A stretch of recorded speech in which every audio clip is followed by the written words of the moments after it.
morning to everyone. Boker Tov. It's really something very special to be here because when I was saying hello to everyone, I felt like if we were in a classroom with friends, in a place in which there are ties to each other, people that know my family, people that used to live in Mexico, people that we have worked already together, and people that we have just met, but that we felt immediately that there was something not only to trade, but that there was something that we can construct together. And I truly believe that that is the main motivation of this doing business in Mexico. I have to say hello to Ariel Locker. Please, through Ariel, thanks the Prime Minister's office for their interest in Mexico, in the Pacific Alliance, and the potentiality that they see in the future of constructing a market in Mexico and Latin America. I truly believe that with Ambassador Pellet, he hasn't yet gone to Mexico, and he already have a tremendous agenda to go. I have here. Thank you very much. Let me say hello again to Mariana and to Roberto. Yes, of course, both of them mentioned my father. It is always a great honor to be to have biographic friendship. So thank you very much for that. To all of you, my colleagues that came from Mexico, here is the Secretary of Agriculture for Mexico City, my friend Hegel, my former friend and cabinet. We were at President Calderon cabinet together with Jordi Herrera. He is a truly expert on energy. And yesterday with Harold, we were talking about the potentiality that Israel have on deep water gas. Jordi run the Mexican gas company, and they had a real expertise on deep water gas. So I think the experts are here. We have the people for the agri-tech, and I do believe we have the experts. I saw Rafael, who runs the most important financial mechanism for agriculture in Mexico. We're going to talk about telecommunications, and we have the experts here, the people that were behind the new reforms on the telecommunications sector. So we're going to study a lot of opportunities. So let me say really hello to everyone, and I'm going to try to be as general as possible, because there are people here that do not know the dimensions of Mexico. There were people telling me, and you know,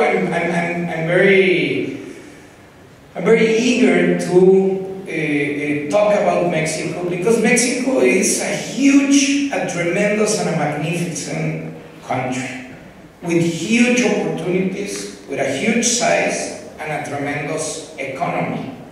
And sometimes in this part of the world, when you think about Mexico, well, probably there are a lot of backpackers that after that Sabah, they go and spend $5 a day in Mexico, and they go to the beaches, and they see some towns around the country. There are a lot of people from the Jewish community in Mexico, as myself, that came to live in Israel for a year at the kibbutz. And when we were here, we tried to talk about Mexico, but we're just a few. So mainly at that age, they asked us about tequila, about mariachis, but we very rarely have the opportunity, again, to talk about the possibilities on constructing a huge market together.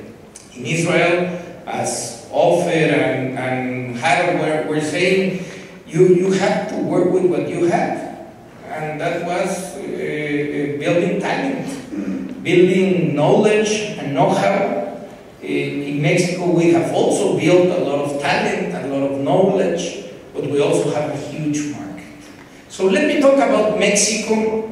I need to talk also about specifically Mexico City, because I truly believe that Mexico City is the gateway of entrance to the Mexican market, to the Latin American market, and to the Hispanic US market, which is very important for the next couple of decades. So let me start by saying some quick facts about Mexico.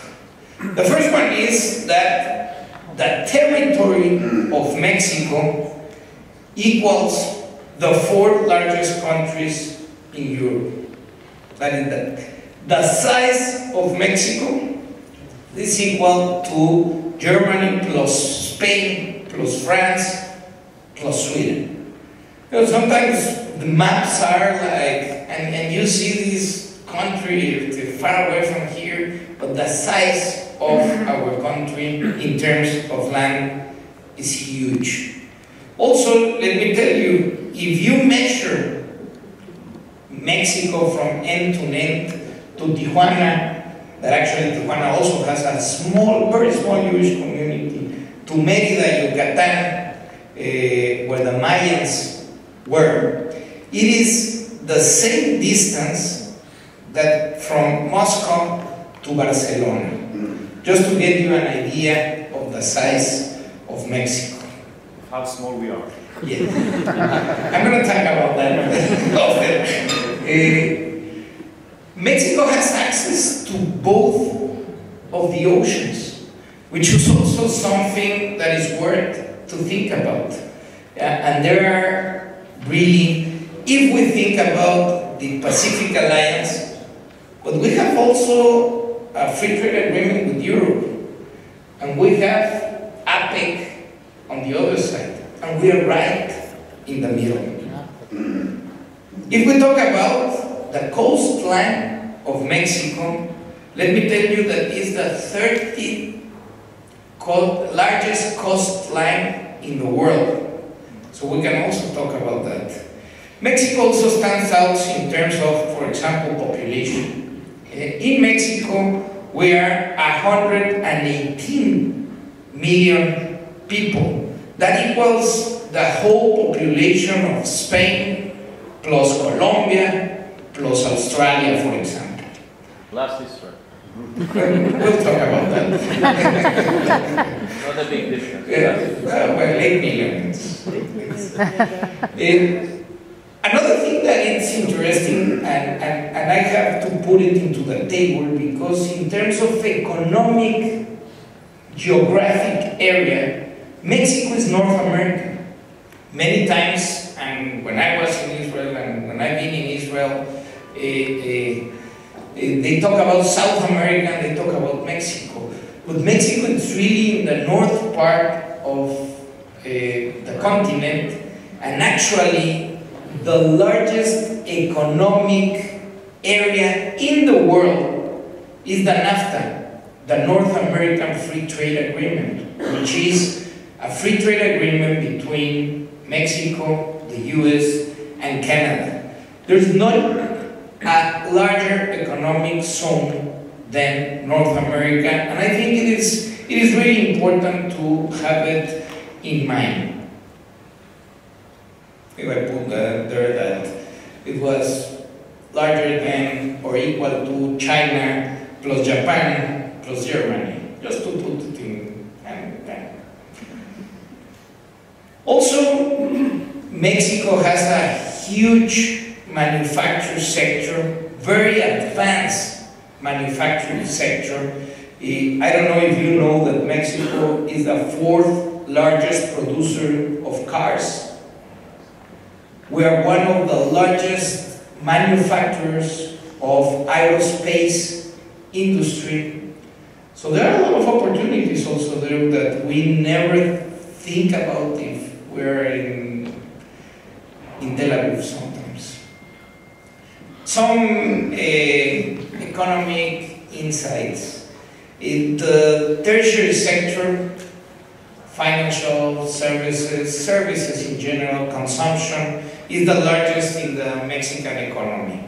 Its trade openness ratio has increased over time, taking advantages of several trade agreements.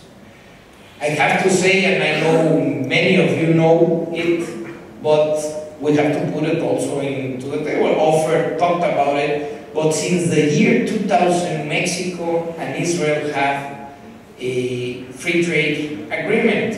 And as Offer was saying, from 0 to something, the ratio looks very nice, but $700 million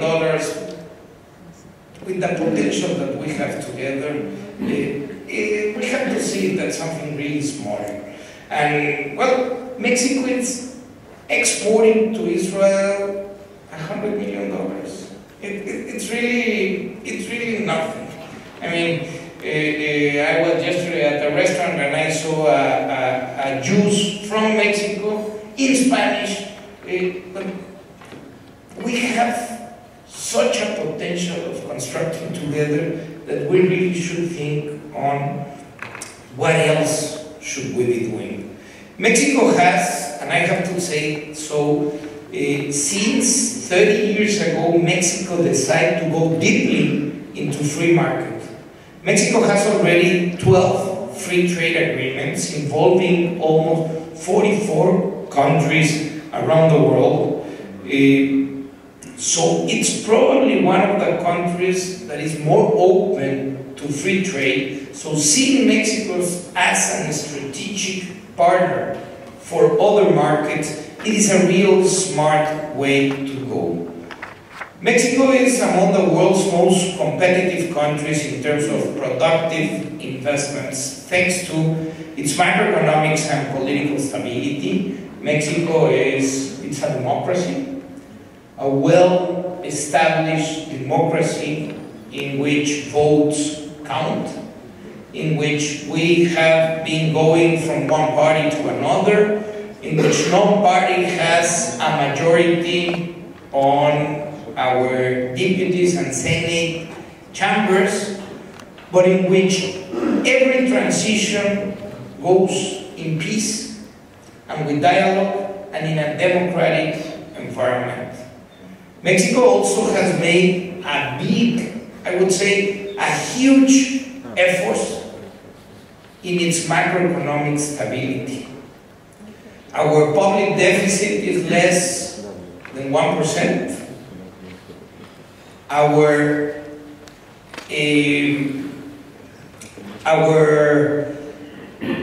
international debt can be paid with our foreign reserves more than 7 times.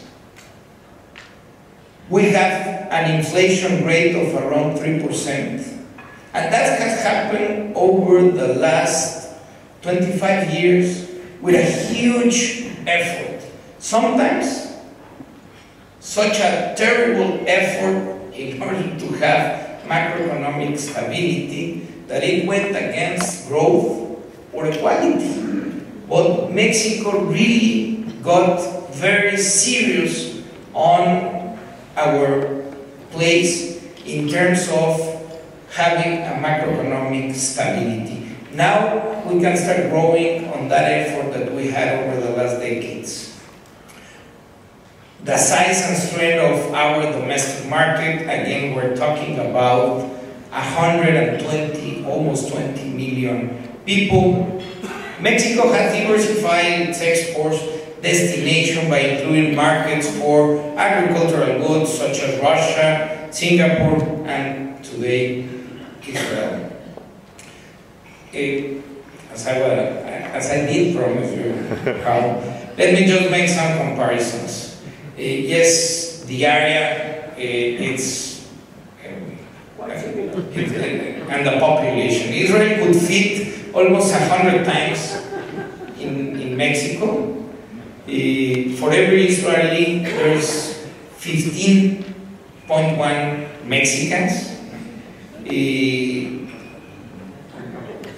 And I don't, and don't take it wrong, what I'm trying to put here is that if you put together talent with a huge market, that only creates a tremendous opportunity.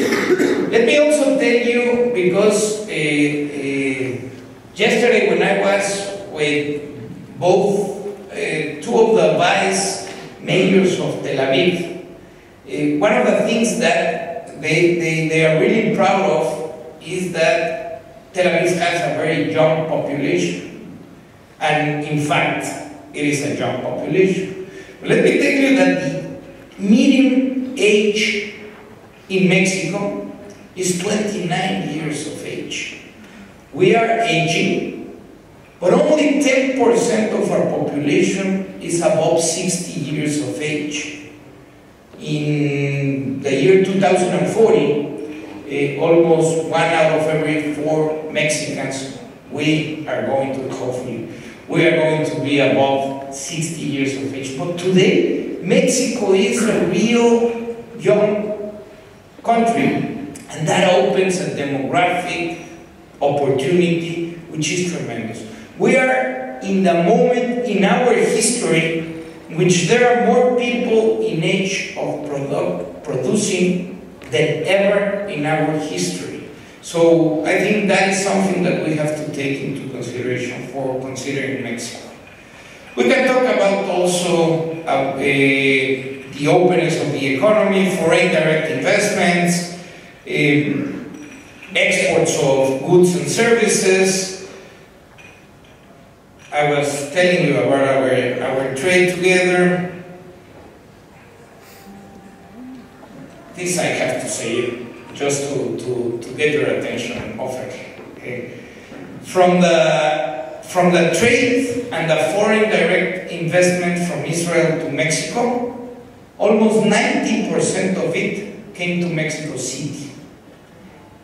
And that gives me the opportunity to really talk about Mexico City and why Mexico City. Mexico City is the most populated city in the Americas. For 500 years, it has been the largest urban population in America. There are some Chinese cities today that are larger.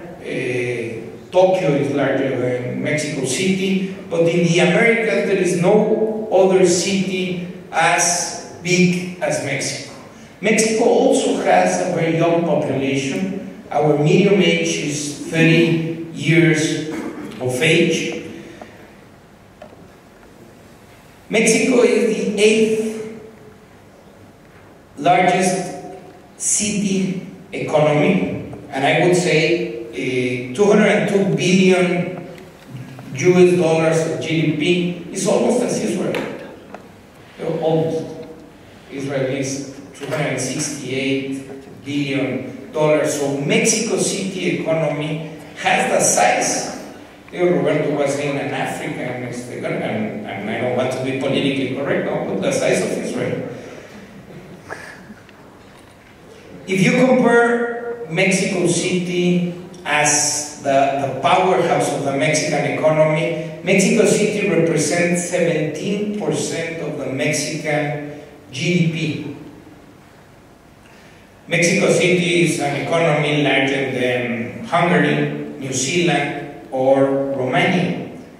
If Mexico City would be a country, it would be the 6th largest economy in Latin America. Mexico City is a larger economy than Peru, who is also at the Pacific Alliance, or Venezuela. As I was telling you, Mexico City is one of the richest cities in the world. I have to say, with huge inequalities. I wouldn't feel right if I wouldn't tell to you that yes, we have in Mexico the richest man on earth. Well, it depends on the month that you compare Carlos Slim with Bill Gates, but the first or the second richest man on earth, and still we have around 20 million people that do not have the basic goods for even eating. So we have huge disparities. Still, Mexico City is a very rich city among the world. Just let me tell you that in Mexico City, the GDP per capita is more than the double of the rest of the country. The GDP per capita of Mexico City is $23,000 a year, which makes Mexico City really a developed economy. I was also... Last year, Mexico City created 150,000 jobs, formal jobs. Of course, it's the state that is creating the vast majority of jobs, almost 1 of every 5 jobs in the country. Mexico is right at the heart of Mexico. I have to say this because there's a lot of human capital also in Mexico City. Mexico City has 252 universities. Mexico City represents almost 40% of all the research system of the country. And just to give you an idea of the potential on thinking about Mexico City as a place to put your headquarters, offices, or whatever, is every year Mexico City is graduating 60,000 professionals. Among them, 13,000 engineers. There's no other city in the world that is graduating more engineers every year than Mexico City.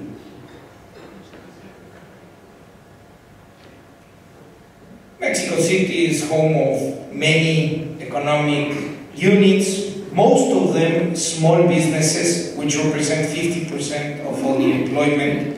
Today, Mexico City has become one of the most attractive cities for global corporations. Tel Aviv is still a better place to have your corporate house. But if we talk about number of large foreign subsidiaries for global companies, Mexico is the 3rd largest in the world, Mexico City.